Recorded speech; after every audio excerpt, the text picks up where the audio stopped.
Վերջին վեկան սերիալի 4-րդ սերիան, որը հեռարձակվելու է 2026 թվականի փետրվարի 12-ին US Armenia հեռուստաալիքով, նոր շեշտադրումներով է զարգացնում պատմությունը, պահպանելով ռոմանտիկ կատակերգության թեթևությունն ու սյուժետային լարվածությունը։ Սերիալը շարունակում է ձևավորել իր յուրահատուկ ոճը, համադրելով հումորը, զգացմունքային պահերը և անսպասելի իրավիճակները մեկ ամբողջական հոսքի մեջ։ Ալեքսը, տաղանդավոր կիբերհաքերը, ով սովոր է վերահսկել ամեն քայլ, հայտնվում է մի խաղում, որտեղ կանոնները մշտապես փոխվում են։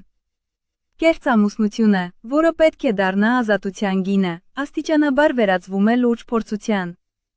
Նրա ներքին պայքարը, Սոնայի հանդեպ զգացմունքները և ճշմարտությունը թաքցնելու փորձերը ստեղծում են հետաքրքիր դրամատիկ հակադրություն, իսկ դատախազության և ընտանիքի մշտական հսկողությունը սրում է իրավիճակը։ 4-րդ սերիան առանձնանում է հստակ կառուցվածքով և դիպուկ երկխոսություններով։ Հումորը բնական է, բխում է կերպարների բնավորությունից և իրավիճակների անհեթեթությունից, դարձնելով պատմությունը կենդանի և հավատալի։ Վերջին վկանը հերթական անգամ ցույց է տալիս, որ ռոմանտիկ կատակերգությունը կարող է լինել խելացի, լարված և հուզականորեն ներգրավող, պահելով հանդիսատեսի հետաքրքրությունը մինչև վերջին պահը։